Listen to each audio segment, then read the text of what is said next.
Business ownership is the best way to build wealth, and buying a business is the fastest way to get there. We had a follower ask about Fastest Labs franchises. Now, Fastest Labs is a drug testing company, and drug testing is a $5.8 billion industry with pretty strong growth. Now, I think this industry is generally thought of as fairly recession-proof, but I might challenge that a little because so many drug tests are actually tied to new employment. So as hiring slows, you'll have fewer and fewer drug tests. I think you might have some insulation of that because I think what's going to be a factor of this recession, not to get too deep in, is it's a lot of people that are currently employed in areas that are overemployed. There's a lot of areas of the economy that are underemployed. We just need to get people from here to here, but that'll take some time. But I would expect to see some slowdown in revenue for drug testing companies over the next 12 to 16 months. But because these companies have relatively low fixed costs, I think it's going to be manageable, and while it might be a reduction in cash flow, I think most companies will be able to survive and get through it. So now looking at Fastest Labs,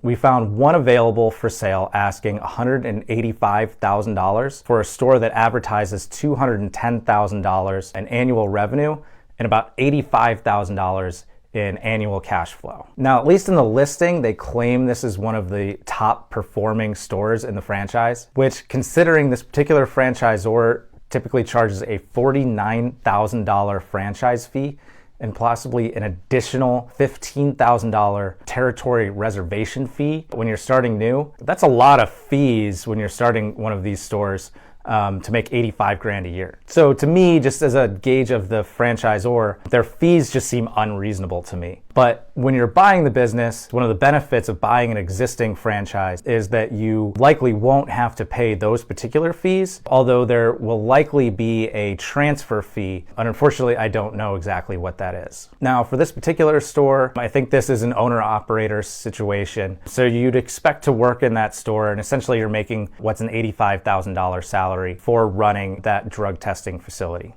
And now, considering that you're working there full time, I think this deal, it looks like a really good return on investment. So at 2.2 times cash flow, that's going to produce a really good return on investment. It's almost like a 50% yield. But your return on time, I think, isn't going to be that great because I think you're going to spend a lot of time in the office.